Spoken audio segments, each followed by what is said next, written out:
Hey, weight loss warriors. I thought instead of writing a blog this time, I would do a video to go over my experience with the Bravo pH study.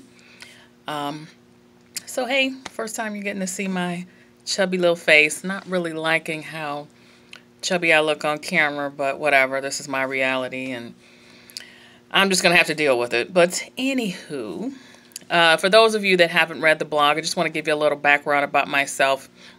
I had the vertical sleeve procedure done for weight loss back in November of 2013. I was able to successfully lose about 80 pounds after the surgery, closer to about 92, I think, overall of what I had lost from my highest weight.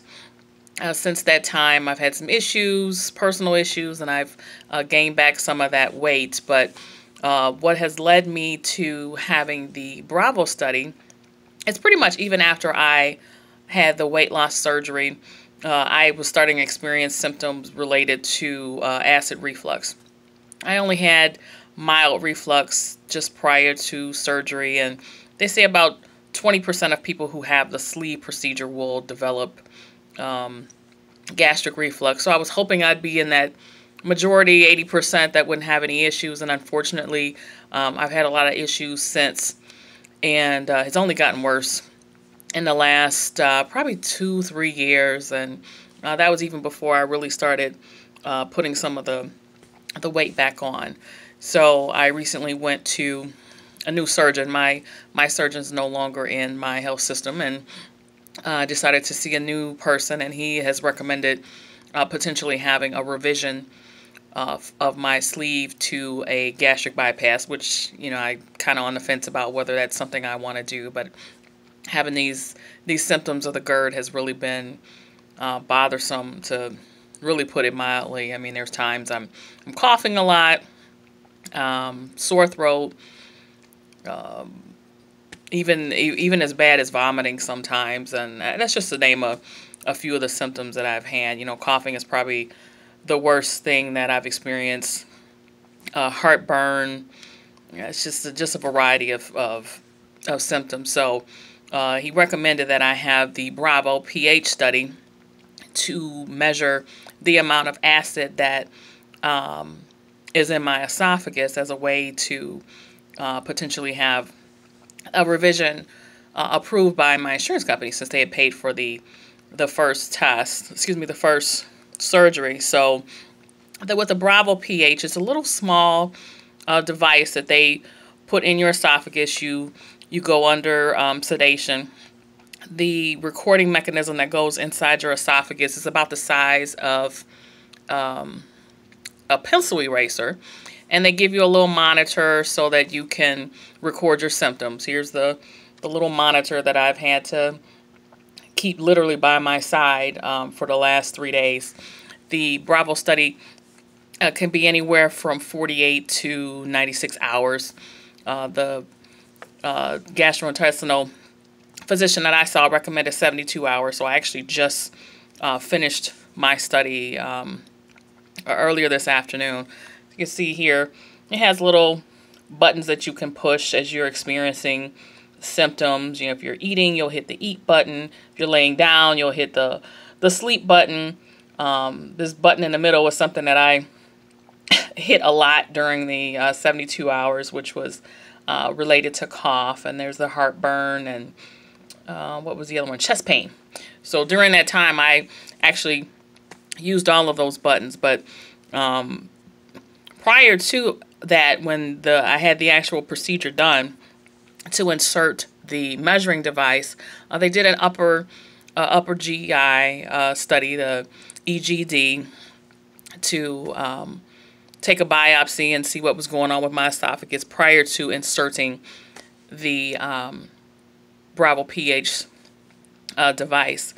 What was supposed to be a 15-minute procedure turned into an hour-long procedure. Apparently, I had a lot of complications, to the point where they actually thought they were going to have to admit me to the hospital for observation. I did a lot of coughing, apparently, which is not surprising. I had a lot of coughing prior to the test, because I couldn't take medication for reflux or heartburn for a week prior to. So the only thing that's really been helpful for me is Prilosec. I've done Tagamet, Zantac, all of those over-the-counter medications. I also did Protonic, which is a prescription medication. That one really didn't work either, and Prilosec is the only thing that's provided any type of relief, and even that I might take 2 or 3 pills at a time. Excuse me, so you can hear that's the reflux right there. I couldn't take that medication for a week, so I had a lot of time where I was coughing even prior to, just miserable. I had a couple times where I actually vomited before I even had the study because of all the coughing, and just nasty. It's just messy. So during the procedure, apparently I was doing a lot of coughing while I was under sedation. So they had a hard time doing the scope procedure. They weren't sure that the Bravo device was actually going to be able to stay in my esophagus. They had a hard time placing it and were concerned that it wasn't going to stay because of all the coughing. You know, I woke up an hour after the procedure started, and I heard them talking about there was a lot of blood, and you know, it wasn't what they anticipated, and they had to clean me up because there was a lot of blood. Nobody wants to wake up and hear that. So that was a little frightening, a little scary. They did tell me that they discovered a hiatal hernia, which doesn't surprise me because you do see a lot of that with bariatric patients, and with all of the coughing and the GERD symptoms, they all kind of seem to go hand in hand with a hernia. So that could be a big contributor to what's going on already. So I'll have to get the results of this little device here. I also had a sheet of paper that I can write down some of the symptoms. You can either write them down on paper. They told me as long as I was doing a good job of hitting the buttons here, I didn't necessarily have to use the paper journal, but I'll still use it anyway just because I wanted to record exactly when I was going to sleep. My Fitbit is really good at taking that information for me. So I'll just have to wait and see. I really don't know what I will do. I was kind of on the fence about whether I would have a revision or not. I certainly can't live with this reflux the way it is. I mean, you even hear my voice now. I'm really a contralto, but you wouldn't know it just because of how hoarse my voice has become with these issues with the reflux. So I really have to decide what I'll do, you know, depending on whether the surgeon has enough evidence to support the revision. Do I really want to have the revision? That would require another surgery. I've had a couple surgeries already aside from the weight loss surgery.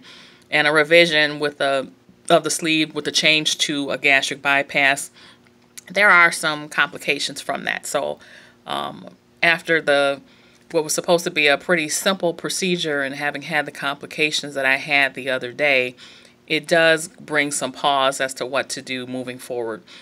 But I certainly also don't want to keep living the way I've been living with the issues with the GERD and the reflux and all of that business. And you know, I've seen a lot of reports talking about the increase in the chance for esophageal cancer when you're having the issues with erosion, which they did say they did see some erosion of my esophagus during the scope procedure. So again, after I get the results in, I have to turn this monitor in and my paperwork over to the gastro doctor, and they'll take the readings and compare with the symptoms that I was making note of and see what his final recommendation is, and then go back to my bariatric surgeon. So it'll be a waiting game at this point, but this part of it's over and we'll just go from there. I will do some other videos soon.